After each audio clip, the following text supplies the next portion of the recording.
Welcome back, everyone, to Global War 1914, Operation Albatross. This is the spring of 1916 for Great Britain. So let's get right to it.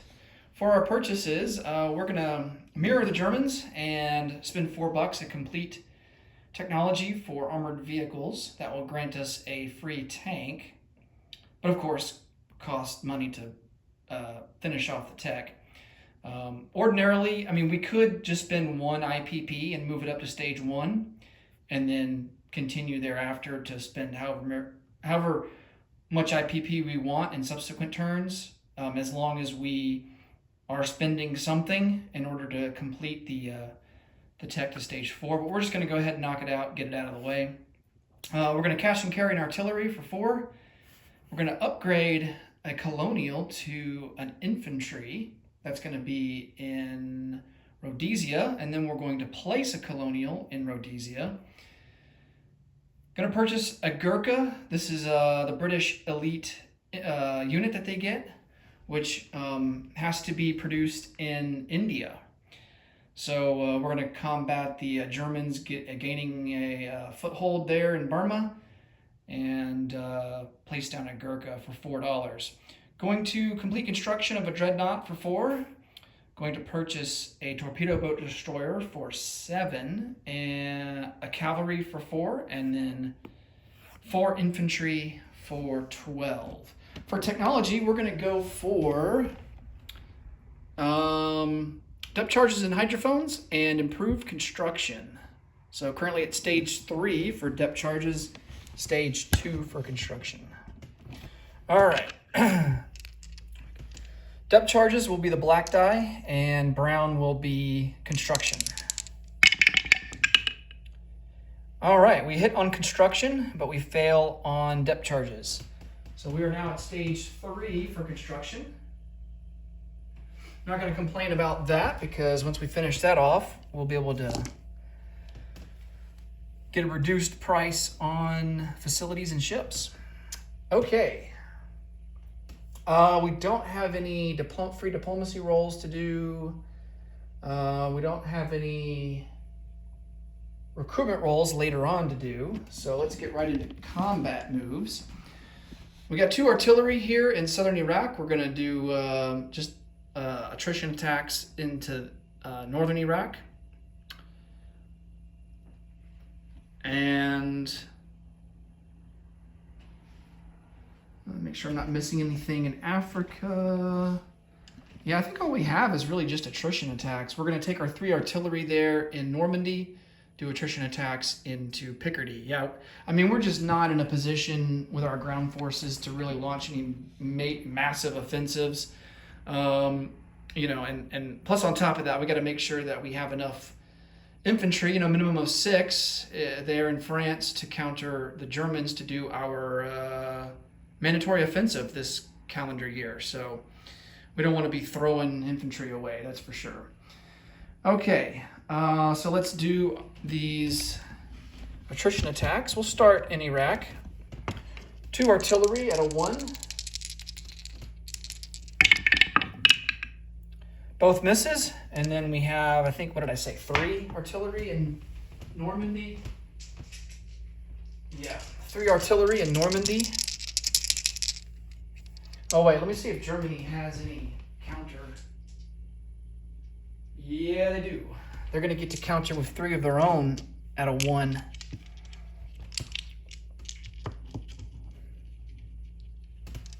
Okay. All right, let's just roll them all at the same time. So of course the red is going to be Germany's side, the blue Britain. And no luck. Oh, well, we were close with getting 2 hits, but close but no cigar. All right. So I believe that will do it for combat moves. For non-combat, we'll start down here in South Africa. Let's take this submarine and move 1, 2. And block off any upgrades or anything that might be coming into German East Africa. That's the plan with that. Here in India, we're going to respond to Germany taking Bengal and move.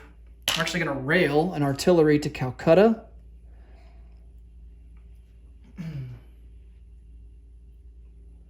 And I think we're also going to... Wait, how many rails do we have in India? I think it's only one. Yeah, it's only one. All right, so yeah, we'll just do that. I think what we could do, we'll just shift some guys over. So one infantry will come down from Benares into Calcutta, one from New Delhi into Benares, and then an infantry from Maharashtra into New Delhi. And then we can produce a new infantry in Maharashtra. All right.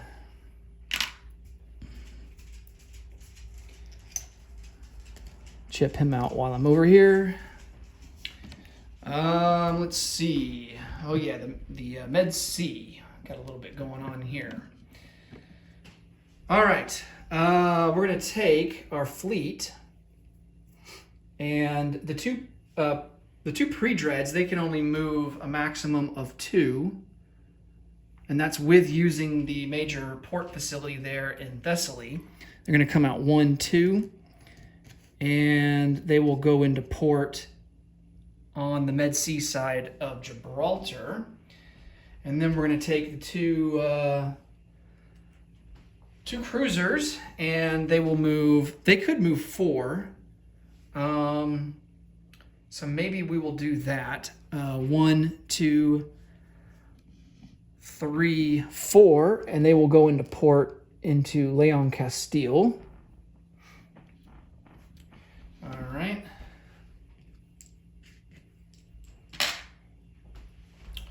This dreadnought that we have here in A44, he can move a total of 3.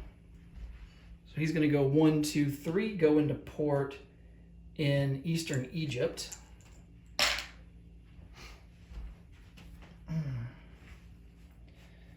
And the primary goal with this dreadnought is simply to get him over to Asia. Because if we have a dreadnought in the Pacific at the end of the game, while we're maintaining control of Malay and Hong Kong, we will gain a strategic objective. Pacific security, Hong Kong and Malay, and 1 dreadnought. So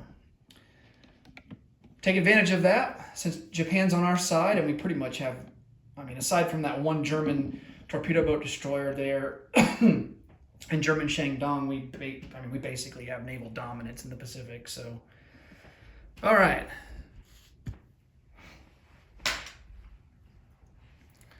Let's see, what else do we want to do?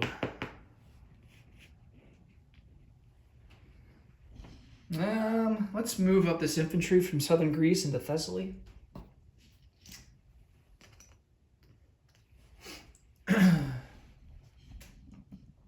Southern Greece is not worth anything, so we're not going to lose out on anything from not having anybody there. I'm not too concerned about any amphibious assaults either. Torpedo boat destroyer here off Portugal. Portugal aligned to us, and so here at the beginning of the spring of 1916, and so we gained all of Portugal's units and gained all their territory, which also includes Portuguese East Africa down here, which is worth $1. So we actually moved up $2 here at the beginning of the spring of 1916. So we're now at 39. And we're going to put this torpedo boat destroyer on escort duty there in A35. All right, I'm going to get an import marker out for these guys. Okay, I think all our other moves are going to be up here. Oh, wait. I do want to take these 2 naval transports, put them in port in Maharashtra.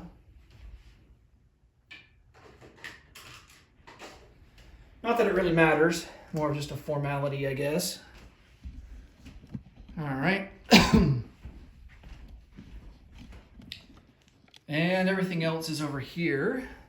Get rid of this combat marker because we're done with that.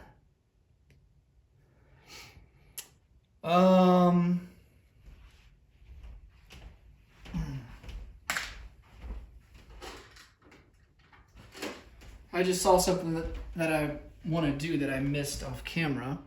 I'm going to take this seaplane here in Aquitaine. I'm going to put him on map in A28. Just in case if these German subs want to come down and raid there. I think A21 is pretty well defended.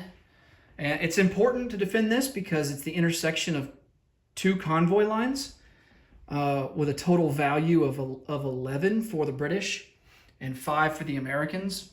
Whereas like this convoy line here by itself is just 5 for the British, 5 for the Americans. And then this one over here is just worth 6 for the British. So whenever you have converging convoy lines like this, the value goes way up. So it's very important to defend those. We have another one down here off of Spain and Portugal here in A44. So, and that one actually includes some French convoy lines. All right. We're going to rail over, or not rail, but we're going to use our transports here in A22, send over some more artillery and an infantry.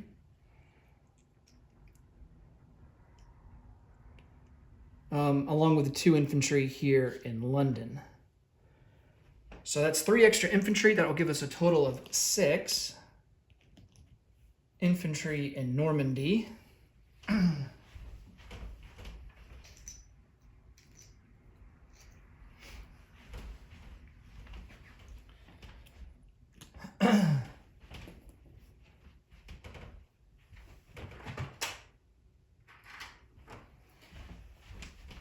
That gives us a trench line.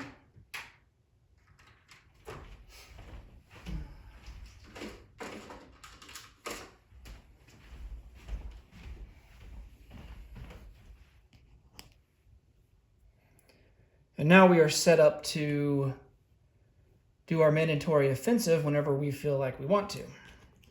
And we have 5 artillery now in Normandy.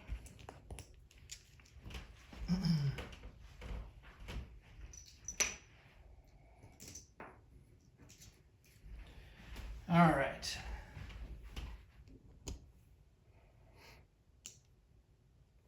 We're also going to take a fighter 1-2 into Normandy.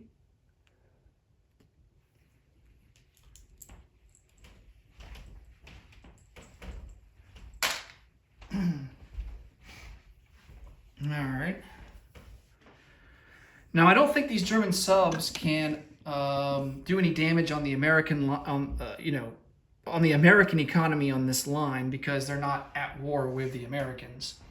But one special ability that the Germans do get is that with their submarines, they can declare unrestricted submarine warfare, which grants them +4 to their die roll when convoy raiding. The caveat to that is that it gives the United States +2 to their peacetime income, and they also get a free diplomacy roll from it. And that's like per submarine that uses unrestricted submarine warfare. So like if all 4 of these subs were to declare unrestricted submarine warfare, the U.S.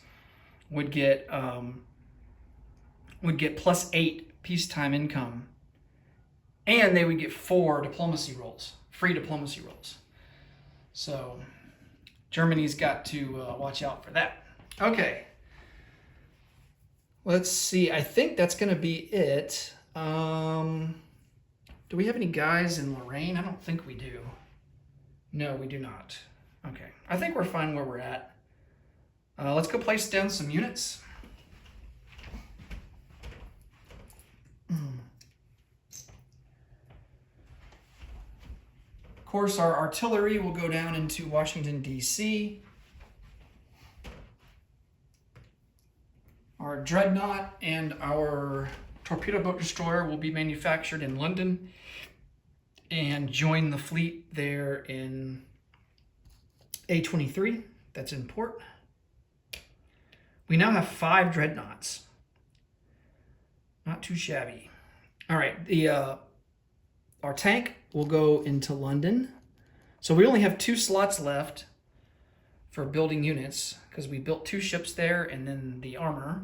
We don't have any other units that are built at factories the rest of this turn, so we're good. 1 infantry is going to go into the British Midlands. 2 will go into London.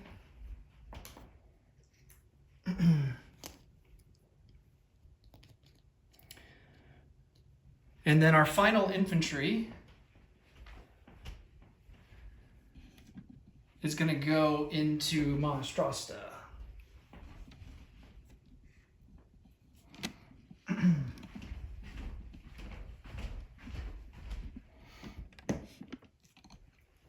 Got to make sure that we occupy that so we can collect the IPP from it. Okay.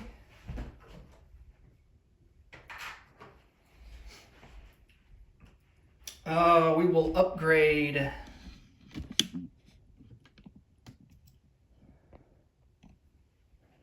this colonial troop in Rhodesia to an infantry, and he'll use the port and rail here in Portuguese East Africa that's now occupied by us to deliver that.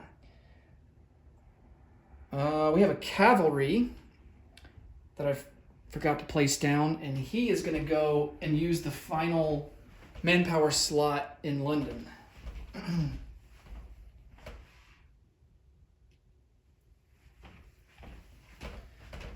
Okay.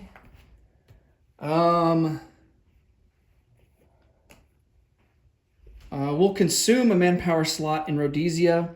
To make an upgrade, all you need is the presence of a manpower slot. It doesn't actually take up a manpower slot. So that will allow us to use the manpower slot for the colonial. And then last but not least, our Gurkha.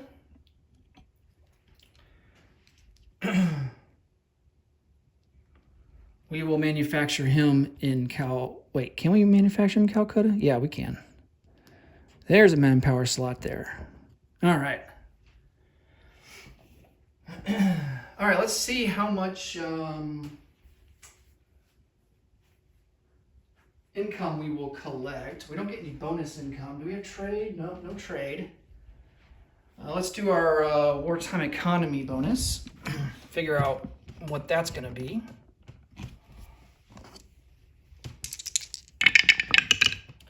Seven. All right, so our base is 39. We'll collect 7. That will give us 46 for next turn. And that will be it for the British. Next up will be Austria-Hungary. Until next time, take it easy. Bye for now.